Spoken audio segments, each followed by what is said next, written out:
So the file we're looking at is called text frame options, and you can download it from the link in the description. And we're just going to cover a few things that you can do with the text frame options panel. So in this layout here, we've got this text frame here, and we've got this colored box behind here, this one here. Now, it isn't a very efficient way for me to work because I could actually achieve this without having two objects. I could do it with the text frame. So what I'm going to do is get rid of that box in the background, but I'm just going to check it is this color here and it's at a 20% tint. So I need to remember that. I'm going to delete it, and I'm going to take this text frame and I'm going to expand it to the bleed, and the same here.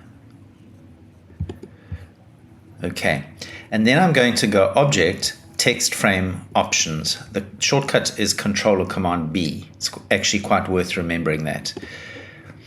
And then I'm going to make some changes. So the first thing I'm going to do is I'm going to set this to 2 columns, and I'm going to say balance columns because I want each column to be the same height. And I'm also going to justify my leading. So justify here under vertical justification, justify, so that it takes up however much space there is in the box.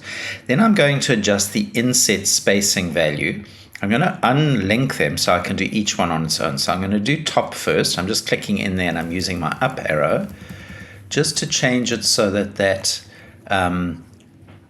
text starts a little bit later here. It's kind of like padding. If you're familiar with padding in web design, it's the same sort of thing.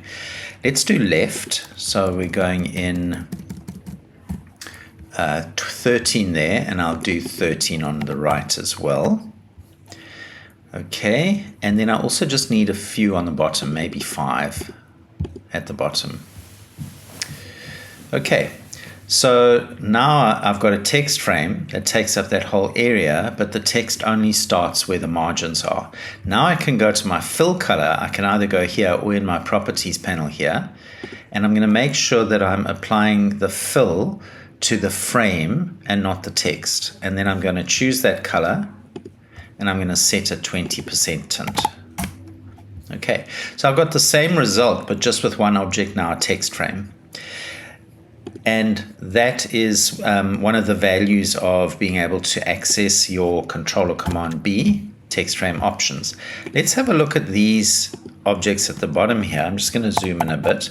So I have 2 text frames here, and there's overset text, and also it's never good to have text butted up against a colored background block. It doesn't look good. We need some kind of inset spacing.